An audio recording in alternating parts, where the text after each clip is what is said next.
პროცესები შეიძლება განვითარდეს საცობში დგომის დროს, თუ ის რამდენიმე წუთი ან საათი კი არა, რამდენიმე დღე, თვეები ან შეიძლება წელიწადიც კი გაგრძელდეს.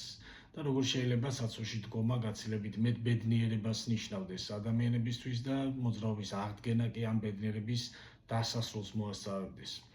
სწორედ ასეთ სურათს ხატავს არგენტინელი უდიდესი მწერალი ხულიო კორტასარი თავის მოთხრობაში, რომელსაც ქვია სამხრეთის გზატკეცილი და რომელიც არის სწორედ აი ესეთ სიტუაციაზე, სადაც იქმნება უზარმაზარი საცობი სამხრეთის გზატკეცილზე და ადამიანებს დგომა უწევთ პრაქტიკულად რამდენიმე თვის განმავლობაში აი ამ უზარმაზარ საცობში. და როგორც წესი ამ თავსდამტვრელ უეცარ კრიზისის დროს, რაც ახასიათებს ადამიანებს და ადამიანურ ინსტინქტს, ისინი იწყებენ გადარჩენისთვის ბრძოლას. ბუნებრივია ამისთვის მათ ჭირდებათ ერთმანეთთან თანამშრომლობა და კოლაბორაცია, რასაც ახერხებენ კიდეც, აყალიბებენ ერთგვარ სოციალურ სტრუქტურის რაღაც მინი მოდელს, ირჩევენ თავის წინამძღოლს, ანაწილებენ უფლება-მოვალეობებს, რომ ზოგს ევალება მოხუცების და ავადმყოფების მოვლა, ზოგს საკვებით მომარაგება ადამიანების და ასე შემდეგ. ყველას აქვს დელეგირებული თავისი ფუნქცია, მოვალეობები და პრაქტიკულად ადამიანები ერთმანეთში საკმაოდ მჭიდრო და თბილ სოციალურ კავშირებს ამყარებენ. და მათ აქვთ იმედი, ბუნებრივია, რომ როდესაც დასრულდება ეს საცობი და აღდგება მოძრაობა, ისინი გააგრძელებენ ცხოვრებაშიც იმ თბილ ურთიერთობებს, რომლებიც მათ ჩამოუყალიბდათ აი ამ პროცესში. აქ არის სასიყვარულო ურთიერთობებიც, არის ძალიან მეგობრული ურთიერთობები ჩამოყალიბებული და ბუნებრივია ხდება ისეთი ურთიერთობები, მჭიდრო ურთიერთობები ამ ადამიანებს შორის, რაც შეიძლება ნორმალურ ცივილურ საზოგადოებას ახასიათებდეს. თუმცა ყველაფერი მყისიერად იმსხვრევა და იცვლება, როდესაც აღდგება მოძრაობა და შეწყდება საცობი. ანუ ადამიანები უმალ შეიყუჟებიან თავიანთ მოსიარულე ყუთებში და ისე გაუყვებიან თავიანთ გზას ყველა აბსოლუტურად, რომ დამშვიდობებასაც კი ვერ ასწრებენ და ვერ ახერხებენ ერთმანეთთან.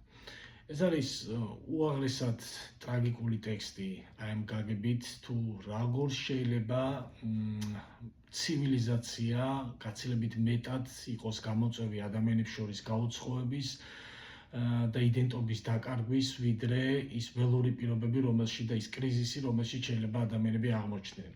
სწორედ ამის ჩვენება უნდა მწერალს აი ამ ტექსტით, რომ ისეთ პირობებში, როდესაც ადამიანებს უწევდათ ერთმანეთთან გადარჩენისთვის ბრძოლა, მათ ერთმანეთთან ჰქონდათ საკმაოდ მჭიდრო და თბილი სოციალური კავშირები გაბმული, ხოლო როდესაც აღსდგა ეს მოძრაობა, ანუ პრაქტიკულად განახლდა ცივილიზაცია, შეიძლება ითქვას, ადამიანები მყისიერად გაუცხოდნენ ერთმანეთისგან. და აქ შეგნებულად არის პრინციპში ავტორის მიერ გამოყენებული ისეთი ხრიკი და ხერხი, როგორც არის, რომ პერსონაჟებს არ აქვს სახელები პრინციპში და ის მოიხსენიებს როგორც რაღაც პეჟოს მძღოლი ან პორშეს მძღოლი, ტაუნუსის მძღოლი და ასე შემდეგ.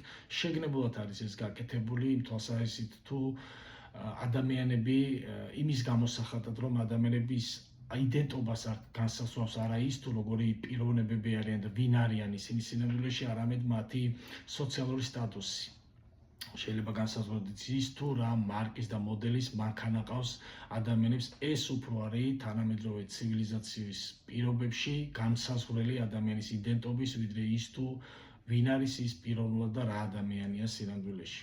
სწორედ ამის ჩვენება უნდა კორტასარს აი ამ წიგნით და იმ პრობლემების, რომელიც წინაშე შეიძლება თანამედროვე ადამიანი იდგეს ცივილიზაციის დროს. ეს უაღრესად თანამედროვე ტექსტია და თანამედროვე ავტორია, მიუხედავად იმისა, რომ 60 წლის წინ არის დაწერილი, შესანიშნავი მწერალია, ვისაც გაუგია მის სახელი, არგენტინული ლიტერატურის შეიძლება ითქვას მესია ეს კაცი და როგორც ჩვენი უსაყვარლესი მწერალი დოჩანაშვილი იტყო და ყველას, ვისაც არ წაუკითხავს კორტასარი, შეიძლება ითქვას მოსაოცს და სიაშია, რადგან მას ჯერ კიდევ წინ აქვს პირველად წაკითხვის ბედნიერება, ასე რომ ყველას გირჩევთ, ვისაც არ წაიკითხავთ ეს ავტორი და არ იცნობთ ამ ავტორს, აუცილებლად გაიცნოთ და ბოლოს, ვისაც მოგწონთ წიგნების განხილვის ჩემური ვერსია, აუცილებლად დაალაიქეთ, დააკომენტარეთ და გამოიწერეთ არხი.